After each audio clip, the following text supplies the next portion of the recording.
오늘 함께 나눌 말씀은 고린도전서 6장 1절에서 11절입니다. 교회 안의 법적 소송.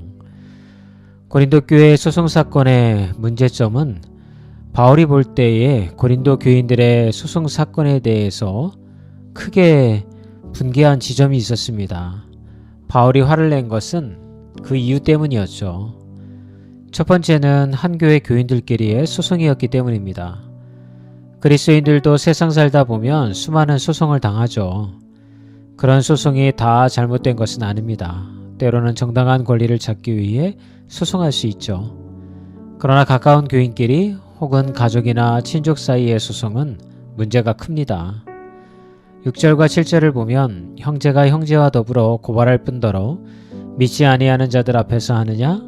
너희가 피차 고발함으로 너희 가운데 이미 뚜렷한 허물이 있나니. 형제가 형제와 더불어 피차를 고발하느냐? 형제 사이에, 가족 사이에 소송은 있어서는 안 되는 것이죠. 하나님이 세상에서 가장 아름답게 보시는 것은 형제 사랑입니다. 시편 133편 1절과 3절에 보면 형제가 연합하여 동거함이 어찌 그리 선하고 아름다운고 거기서 여호와께서 복을 명하셨나니 곧 영생이로다. 반면에 이 세상에서 가장 추한 것은 바로 형제 싸움입니다. 가족이 피를 나눈 형제라면 성도들은 아버지 하나님 아래에 있는 형제들이죠. 세상의 혈족 관계는 이 세상에서 끝나지만 성도의 관계는 천국까지 이어집니다. 그래서 서로 믿는 사람들끼리 한 교회 안에서 소송을 하는 것은 가장 부끄러운 일입니다. 바울은 이 부분에 있어서 그는 화가 났던 것이죠. 일단 소송이 벌어지면 인간관계는 끝장이라고 봐야 합니다. 부부 사이든지 형제 사이든지 친구 사이든지 또 이웃 사이든지 일단 소송 관계에 들어간다면 현세에서는 모든 것 관계가 끝이 납니다. 잠언 18장 19절에 보면 노엽게 한 형제와 화목하기가 견고한 성을 취하기보다 어려운즉 이러한 다툼은 산성 문 빗장 같으니라고 말씀하고 있습니다. 실제로 요즘 교회들을 보시면 얼마나 많은 교회들이 교인들끼리 싸웁니까? 결국은 공동체가 분열되죠. 사람이 나뉘고 예배당도 나뉘고 모든 것이 나뉘게 됩니다. 그러므로 소송하기 전에 각오해야 합니다. 사람을 택할 것인가 돈을 택할 것인가. 예수님은 형제 사이의 재산 문제를 해결해 달라는 사람에게 이런 교훈을 하셨습니다. 이 사람아, 누가 나를 너희의 재판장이나 물건 나누는 자로 세웠느냐 하시고 저에게 이르시되 상가 모든 탐심을 물리치라. 사람의 생명이 그 소유에 넉넉한 데 있지 아니하니라 하시고. 형제 소송의 본심은 형제보다 재물을 중시하는 가치관에 있다는 것을 말씀하시는 거죠. 며칠 후면 이제 명절인데요. 명절에 싸움이 일어나는 경우가 많죠. 그럴 때일수록 서로가 이해하고 신앙으로 섬기는 그런 명절이 되었으면 좋겠습니다. 예수님이 우리에게 말씀하실 것처럼 사람을 택할 것인가 돈을 택할 것인가 이것으로 충분한 갈림길이 됐을 것 같습니다. 두 번째는 소송을 세상 법정으로 끌고 왔기 때문에 바울은 화가 난 것입니다. 세상 법정은 주로 육체적인 문제, 물질적인 이해상관을 따지는 곳이죠. 범죄 문제나 폭력 문제, 또 품위가 떨어지는 문제를 다룹니다. 하나님의 교회는 영혼의 문제와 도덕과 윤리를 다뤄주는 곳이 되어지죠. 그래서 세상 사람들과는 품위와 격이 다릅니다. 그런데 높은 품위를 지녀야 할 교인들이 격이 낮은 사람들에게 재판을 의뢰합니다. 사도 바울이 뭐라고 합니까? 왜 불의한 자들에게 재판을 받느냐? 왜 교회에서 경히 여김을 받는 자들, 교회가 멸시하는 자들, 교회가 대수롭지 않게 여기는 자들, 가장 덜 존경하는 자들에게 재판을 받느냐며 반문합니다. 유대인들은 자신들의 문제를 유대인이 아닌 사람들의 법정에 끌고 가는 것을 모욕으로 알았습니다. 성도들은 하나님의 자녀입니다. 당연히 먼저 교회 공동체의 판단을 받아야 합니다. 먼저 세상 법정으로 가서는 안 됩니다. 1절에 불의한 자들이란 불신앙자들이란 의미입니다. 바울이 이렇게 말한 것은 세상 법관들을 무시해서가 아니죠. 바울 자신도 세상 법정에서 재판을 받은 일이 있었기 때문입니다. 그러나 소송을 당한 바울의 목적은 재판에서 이기는 것이 아니었습니다. 바울 당시 재판관들은 거의 전부가 불신자들이었습니다. 전도가 목적이 아니라면 굳이 신자가 불신자들에게 재판받을 이유가 없죠. 자, 여러분은 어떠십니까?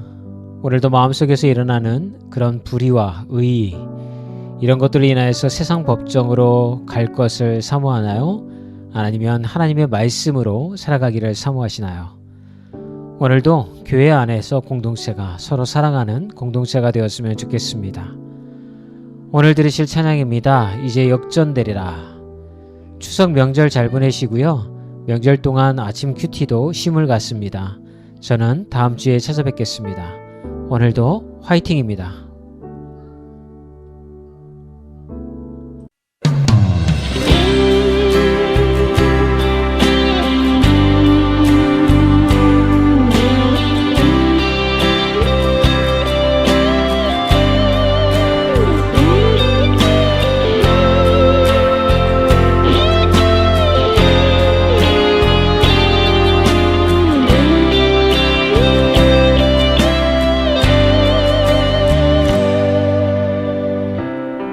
기도를 멈추지 마라. 눈앞의 상황이 마음을 눌러도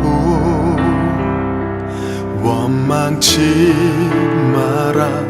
너의 입을 지켜라. 저들은 너의 입을 보고 있다. 마음을 뺏기지 마라. 내가 널 도우지 않는단 소리에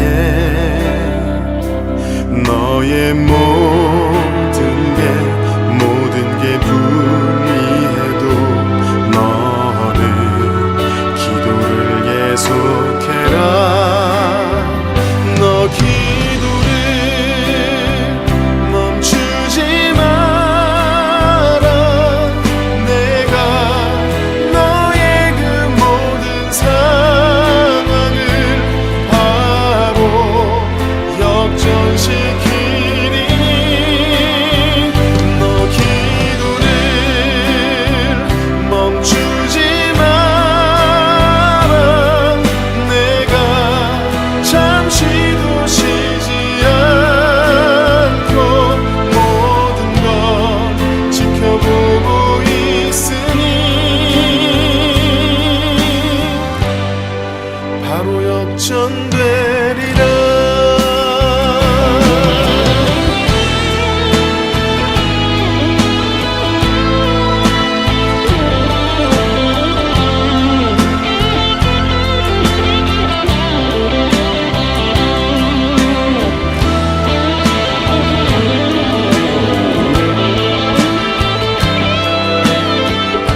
바로 역전되리